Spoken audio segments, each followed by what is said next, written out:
স্বাগত জানাচ্ছি সংবাদ যোগে। দিনের প্রধান সংবাদ এবং তার বিস্তারিত বিশ্লেষণ নিয়ে আপনাদের সঙ্গে আছি আমি মাহবুব হাসান।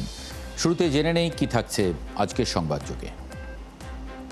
আর্টিফিশিয়াল ইন্টেলিজেন্স ইউজ করে ওনার চেহারাটাও বানিয়ে দিয়েছে, ওনার কণ্ঠস্বরটাও জুড়ে দিয়েছে। তো এইটা একটা একদম আমাদের অতি মডার্ন একটা যুগে এটা একটা মডার্ন থ্রেট আমি বলবো। এটা স্বচ্ছতা যদি এনশিওর করা যায় তো মানুষের কাছে এটা গ্রহণযোগ্য হয়। এটা একটা আমাদের চেষ্টা থাকবে। এবারে থাকছে বিস্তারিত। প্রধান নির্বাচন কমিশনার বলেছেন, সোশ্যাল মিডিয়ার মিস ইনফরমেশন বা ডিসইনফরমেশন আমাদের কাছে একটা বড় থ্রেট হিসেবে এসেছে। আর এআই এর অপব্যবহারটাও এই নির্বাচনে আমাদের জন্য একটা বড় চ্যালেঞ্জ হিসেবে দেখা দিয়েছে। তিনি আইনশৃঙ্খলা পরিস্থিতিকেও একটা বড় চ্যালেঞ্জ হিসেবে মনে করছেন। তবে এই চ্যালেঞ্জ তিনি উতরাতে পারবেন বলে তার বিশ্বাস আছে। এসব নিয়ে আজকে কথা বলবো। আমাদের সঙ্গে আজকে আছেন বাংলাদেশ নির্বাচন কমিশনের সাবেক অতিরিক্ত সচিব ও নির্বাচন ব্যবস্থা সংস্কার কমিশনের সদস্য জেসমিন টুলি এবং জাহাঙ্গীরনগর বিশ্ববিদ্যালয়ের আইআইটির অধ্যাপক ফজলুল করিম পাটোয়ারি। আপনাদের স্বাগত জানাচ্ছি সংবাদ যোগে। অধ্যাপক ফজলুল করিম পাটোয়ারি, শুরুতে আপনার কাছে একটু জানি যে নির্বাচন কমিশনার বলেছেন সোশ্যাল মিডিয়া ফ্রি স্টাইলে চলছে, এমনভাবে চলছে যে একজন ফেসবুকে একটা অপতথ্য দিল বা ভুল তথ্য দিল বা তথ্য তৈরি করে দিল, সেটা 1000 মানুষ শেয়ার দিল, 1 লাখ মানুষের কাছে পৌঁছে গেল, একটা পরিস্থিতি তৈরি হয়ে গেল নির্বাচনের। এই বিষয়টা তাকে খুব ভাবাচ্ছে। আপনি একজন আইটি প্রফেশনালস, আপনার আসলে আপনি ভাবছেন কিনা বা আপনাকে কতটা ভাবাচ্ছে?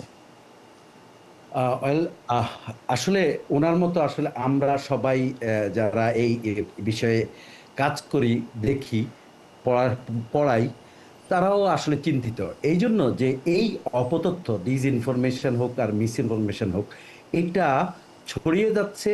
এটা প্রযুক্তির কল্যাণে এবং প্রযুক্তির অপব্যবহার এটা। জি, অধ্যাপক ফজলুল করিম, আপনার কথা শুনছি আমরা। আচ্ছা, আমার ইলেকট্রিসিটি চলে গিয়েছিল। জি, আমাদের এখন এটা চলবেই, এটা এখানে কিছুই করার নেই। আমি এর আগেও একবার বলেছিলাম যে আমাদের প্রয়োজন হচ্ছে মিডিয়া লিটারেসিটাকে বাড়ানো জনগণের মধ্যে। আমাদের প্রয়োজন হচ্ছে জনগণ যাতে বুঝতে পারে কোনটা ডিপ ফেক, মানে কোনটা অপতথ্য এবং কোনটা সঠিক তথ্য। নির্বাচন কমিশনার ইসির আসলে একটা ভূমিকা আছে এই ক্ষেত্রে। জনগণকে লিটারেসি বাড়ানোর সাথে সাথে ইসির প্রয়োজন হচ্ছে একটা সেল তৈরি করা, যেই সেলের মাধ্যমে কন্টিনিউয়াসলি প্রত্যেকটা আসন ভিত্তিক কি কি মিস ইনফরমেশন, অপতথ্য ছড়িয়ে পড়ছে সেটাকে তাদের একটা ওয়েবসাইটের মাধ্যমে অথবা যে কোনো কিছুর মাধ্যমে এটাকে সার্ভিলেন্স করা, পর্যবেক্ষণ করা এবং সেই সাথে এটাকে জনগণের মাঝে ছড়িয়ে দেওয়া যে এই নিউজগুলি অপতথ্য। জি, আমি যে আসবো আপনার কাছে আরেকবার একটু। জেসমিন টুলি, উনি যেটি বলছিলেন যে এটা খুবই সত্য, এটা আসলে এখন বাস্তবতাও। সোশ্যাল মিডিয়ার যে মিস ইনফরমেশন, ডিসইনফরমেশন, এগুলি আমরা চাইলেই আর অ্যাভয়েড করতে পারি না, এবং সেটা যখন জাতীয় নির্বাচনের মতো একটা বড় ইভেন্টের ভিতরে ঢুকে কোনো একটা পরিস্থিতি তৈরি হয়, সেটা আসলে বিরাট চ্যালেঞ্জ।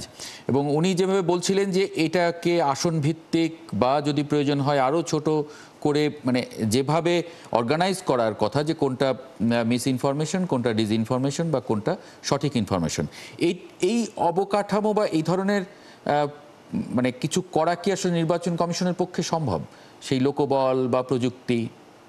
আপনাকে অনেক ধন্যবাদ। আসলে এই সোশ্যাল মিডিয়ায় প্রচারণার জিনিসটা এবার কিন্তু একদম আইনের মধ্যে, মানে আচরণ বিধিমালার মধ্যে অন্তর্ভুক্ত করা হয়েছে। এটার ফলে আসলে ইলেকশনের যে অনেকগুলো চ্যালেঞ্জের মধ্যে আর একটা চ্যালেঞ্জ নতুন ভাবে অন্তর্ভুক্ত হলো।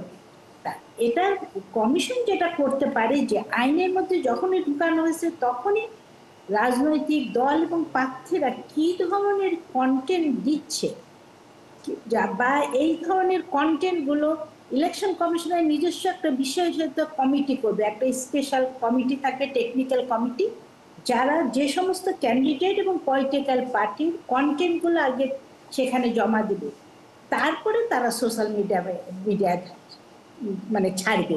এই একটা ভাবে কিছুটা নিয়ন্ত্রণ করা যেতে পারে। আর একটা যেটা যে না, প্রার্থী এবং রাজনৈতিক দলের পক্ষে কিন্তু অনেক অনেক গ্রুপ আছে যারা করবে, যেখানে প্রার্থী বা রাজনৈতিক দলের নিয়ন্ত্রণ থাকবে না। সেসব ক্ষেত্রে কমিশন যেটা করতে পারে, যদি দেখা যায় যে ওই সমস্ত কন্টেন্টগুলো মধ্যে অপতথ্য, ভুয়া তথ্য দেওয়া হয়েছে, তাহলে কমিশন জানি সাথে সাথে আইনের আওতায় নিয়ে সেগুলোকে সরিয়ে ফেলা এবং ভোটারদের সচেতন করা একটা কমিশনের একটা বড় কাজ। কারণ এই সমস্ত সোশ্যাল মিডিয়ামের মাধ্যমে কিন্তু তরুণ যে সমাজটা, এরা কিন্তু খুব সহজে তাদের কাছে, মানে লাখ লাখ কোটি কোটি মানুষের কাছে মুহূর্তের মধ্যে চলে যাওয়া যায়। সেই জন্য এই এই সুযোগগুলো রাজনৈতিক দল রাজনৈতিক ফায়দা হিসাবে নিবে, অথবা তার প্রতিপক্ষকে ঘায়েল করার কাজেও ব্যবহার করবে। সেই জন্য এটা হলো কমিশনের জন্য এটা নতুন যদিও হচ্ছে, কিন্তু কমিশন একদম নির্বাচনী এলাকা ভিত্তিক তাদের এই টেকনিক্যাল কমিটিগুলো থাকবে এবং তারা প্রতিনিয়ত এটা জানি মনিটর করতে পারে। না, কিন্তু এটা প্রার্থীরা করলো জেসমিন টুলি, এটা যদি হ্যাঁ প্রার্থীরা মানে যেটা আইনের ভিতরে থেকে তার প্রচার প্রচারণা যে কন্টেন্টগুলো সেগুলো তিনি হয়তো ওভাবে করলেন, কিন্তু প্রার্থীর হয়ে কেউ যদি কোনো সমর্থক যদি কিছু করে ফেলে বা বিপক্ষ দলের কেউ যদি পক্ষের দলের ভাব নিয়ে ওটা করে ফেলে, তখন আসলে কি পরিস্থিতি হবে? সেটা আমি বলছিলাম, সেটা তখন ওই বিধিমালার মধ্যে সেটাকেও অন্তর্ভুক্ত করতে হবে। প্রার্থীর পক্ষে যে কেউ করে এইভাবে নিয়ে আসতে হবে, মানে তাকেও শাস্তির আওতায় যেন আনা যায়। আর ভোটারদের উদ্দেশ্যে যেটা নির্বাচন কমিশন একদম ছোট ছোট ছোট ছোট প্রচার ব্যবস্থা করতে পারে, যে ওয়েবসাইটগুলো কিভাবে তারা কোনটা অপতথ্য কোনটা ভুয়া তথ্য এগুলো কিভাবে বুঝবে ভোটারের। কারণ একটা একটা প্রার্থীর চরিত্র হনন করা খুবই সহজ এখানে, এবং এই চরিত্র হননের সাথে সাথে তার কিন্তু ভোট কমতে থাকবে। তার কিভাবে ওয়েবসাইট গুলো যাচাই করবে, তারপরে তার পোস্ট গুলো কোথা থেকে হচ্ছে, তারপরে এই খবরটার বা এটা সূত্রটা বা কি অ্যাকাউন্টটাকে নিশ্চিত কর, এই জিনিসগুলো যেহেতু আমাদের প্রত্যেকে ইয়াং গ্রুপের কাছে তো প্রত্যেকে মোবাইল এবং তারা এই বিষয়ে অনেক এক্সপার্ট টেকনিক্যাল, তো এইগুলো যদি প্রতিনিয়ত প্রচার করতে থাকে এবং যে সমস্ত কন্টেন্টগুলোর মধ্যে অপতথ্য ভুয়া তথ্য থাকবে তার ভিত্তিতে তাৎক্ষণিকভাবে ব্যবস্থা নেওয়া। এবং কমিশনকে আর একটা জিনিস মনে হবে যে এখনো কিন্তু নির্বাচনে কোনো তফসিল তারিখ হয়নি, এখন কিন্তু ঢাকা শহরে অনেক জায়গায় দেখা যাচ্ছে পোস্টারে ছেয়ে আছে। কমিশন যদি এখন থেকে পদক্ষেপ না নিতে থাকে, এখন থেকে অ্যাকশনে যদি না যেতে থাকে, তাহলে কিন্তু ঠিক তফসিল দিল তখনই সাথে সাথে ব্যবস্থা নেবে, এরকম করলে কিন্তু নিয়ন্ত্রণের বাইরে চলে যাবে। তার মানে এখনই আপনি বলছেন যে নির্বাচন কমিশনকে নিয়ন্ত্রণটা এখনই ধরে ফেলতে,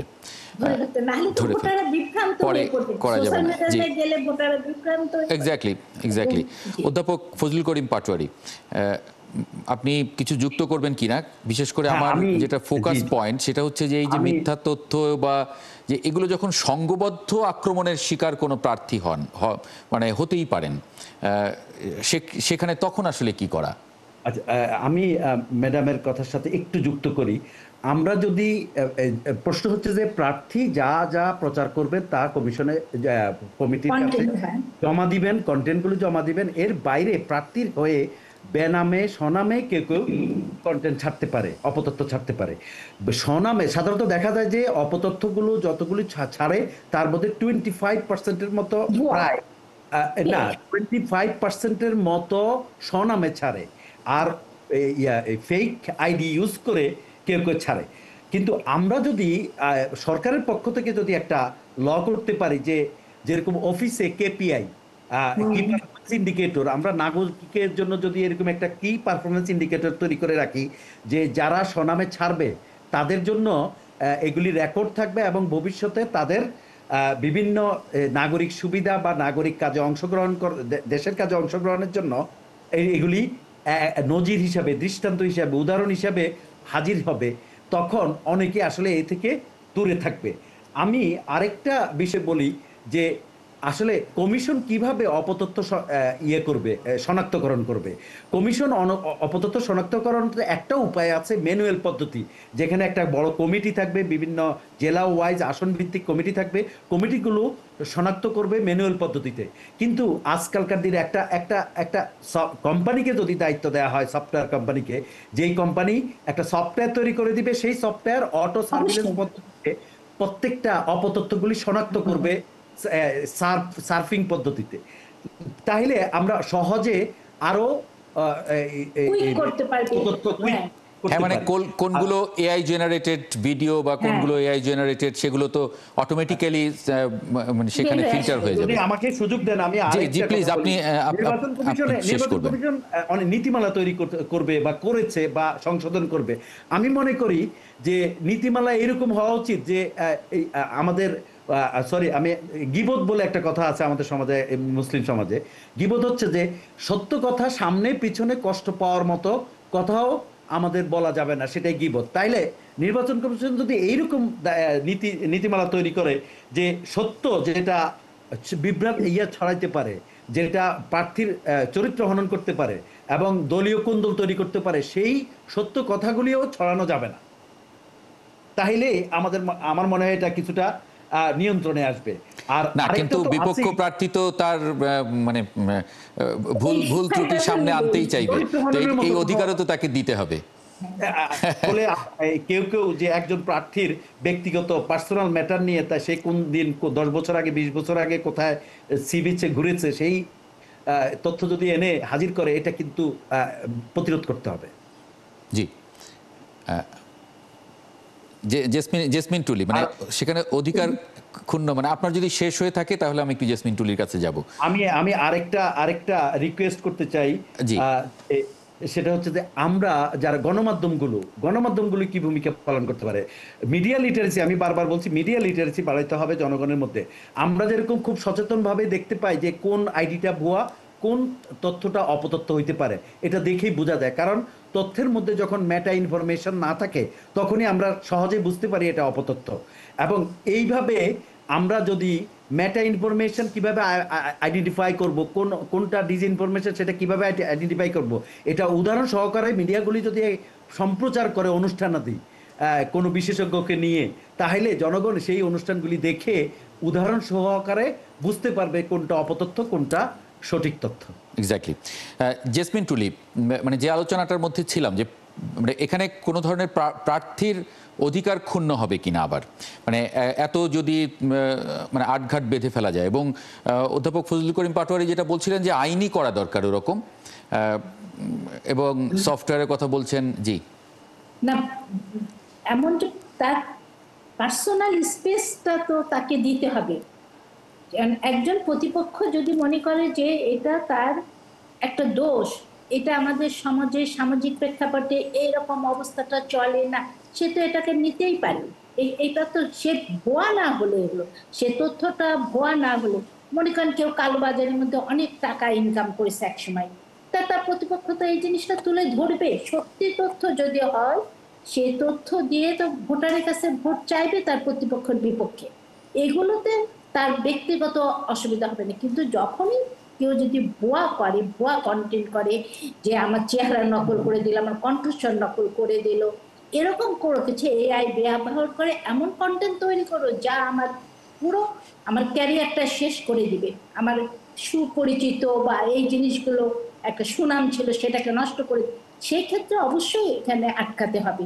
এবং শুরুতে সেটা কন্টেন্টটা ছাড়ার আগেই কমিশন যদি যাচাই, কমিশনের যে কমিটি থাকবে বা যে সফটওয়্যার তৈরি করবে, সেই সফটওয়্যারের মধ্যে যাচাই করে বলে হ্যাঁ এটা ওকে আছে, এটা অনিয়ারে যাবে না, এইভাবে যদি একটা করে নীতিমালা, আমার মনে হয় কিছুটা হলে কমিশন কিছুটা ভোটারদের জন্য অন্ততপক্ষে বিভ্রান্ত জায়গা থেকে মুক্ত করতে পারবে। কারণ এটা আগামী দিনের জন্য নির্বাচনকে প্রভাবিত করা, সাংঘাতিকভাবে নির্বাচনকে প্রভাবিত করবে এবং ভোটারদের বিভ্রান্ত করবে যদি এগুলো আমরা না করি। জি, জেসমিন টুলি, আপনি তো নির্বাচন ব্যবস্থা সংস্কার কমিশনের সদস্য, সেখানে আপনারা এই বিষয়টা নিয়ে নিশ্চয়ই বিশদ আলোচনার মধ্যে রেখেছেন। আইন যদি পরিবর্তন করতে হয় বা কোনো ধরনের, যেটা বলছিলেন অধ্যাপক ফজলুল করিম পাটোয়ারি, যে আসলে খুব মানে শক্তিশালী আইন, মানে যেখানে মানে আমি জানি না সেটা কীরকম হতে পারে। এমনও হতে পারে যে প্রার্থী যদি কোনো সংশ্লিষ্টতা থাকে অন্য প্রার্থীর বিরুদ্ধে অপতথ্য ছড়ানোর, তাহলে তার প্রার্থিতাও বাতিল হতে পারে। মানে এই ধরনের মানে কড়া আইন হলে অনেক হবে কিনা, মানে বা সে ধরনের চিন্তা আছে কিনা? এটা আচরণ বিধিমালা ভঙ্গের জন্য যে সমস্ত শাস্তি, এটা তো সোশ্যাল মিডিয়ায় প্রচারণাটা আচরণ বিধিমালার মধ্যে অন্তর্ভুক্ত হবে। এটা ইলেকশন কমিশন যদি তদন্ত করে বা বের করে যে আসলে এটা ভুল হয়েছে, তার প্রার্থিতা বাতিলের মতন যদি অপরাধ করা, অবশ্যই করতে পারবে। এই ধরনের কঠোর যদি না হওয়া যায়, তাহলে কিন্তু এটা আসলে নির্বাচনটা শেষে দেখা যাবে নির্বাচনটাই বাতিল না করে দিতে হয়। সেই জন্য নির্বাচনকে যদি সুষ্ঠু করতে হয়, তাহলে কঠোর হতেই হবে। ইলেকশন কমিশনের তো বহু চ্যালেঞ্জ, তার মধ্যে এই চ্যালেঞ্জটা নতুন করে যোগ হচ্ছে। একেবারে আমাদের ভোটারদের জানি, ভোটাররা, আমি একটা জিনিস বলতে চাই, ভোটার যেন বিভ্রান্ত না হয়। ভোটারকে এমন কোনো মিথ্যা বা অপতথ্যর কারণে তার ভোটই যেন কমে না যায় অথবা ভোট বেড়ে গেল রাতারাতি। কারণ যখনই ভাইরাল হয়, আপনি জানেন যে ভাইরাল যদি হয়ে যায় একদিনেই কিন্তু লাখ লাখ মানুষের কাছে পৌঁছা যাচ্ছে। পরের দিন কমিশন যদি অ্যাকশন নেয় বা তারও পরে অ্যাকশন নেয়, তাহলে সেটা কোনো কার্যকর হয় না আসলে। সেই জন্য তাৎক্ষণিকভাবে ব্যাপক জিনিসগুলোকে হ্যান্ডেলিং করতে হবে। জি, অনেক ধন্যবাদ জেসমিন টুলি এবং অধ্যাপক ফজলুল করিম পাটোয়ারি, আপনাদের দুজনকে যুক্ত হবার জন্য আজকে সংবাদযোগে।